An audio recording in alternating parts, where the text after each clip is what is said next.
Hello everybody, again welcome back to our channel. Today also we have got you another video, and in this video I will be showing you how you can go ahead and upload high quality videos on your WhatsApp status. But before we start with our video, do make sure to like our video, subscribe our channel, and without any further delay we will simply go ahead and dive into our video. So for that, first of all, go ahead, open your WhatsApp app. Once your app is open, what you will do is simply go ahead, tap on this option called settings, and then you will see this kind of interface, right? So what you will do is you will simply go ahead, tap on this storage and data settings. Then you will scroll down and find this option called media upload quality, including a photo upload quality. Simply go ahead, tap on it, and make this put this here in best quality right there. Tap on this, okay, and now you're done, good to go. And the other thing that you can do is you can simply go ahead, go to your phone browser, go ahead, type in WhatsApp web, which is the way where you will simply go ahead and send that particular video to yourself. So here in WhatsApp web, what you will do is simply go type this in your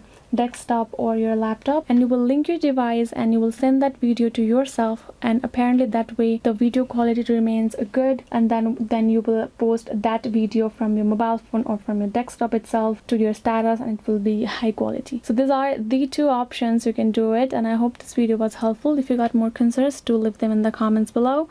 And yes guys, I will see you guys next time. Thank you.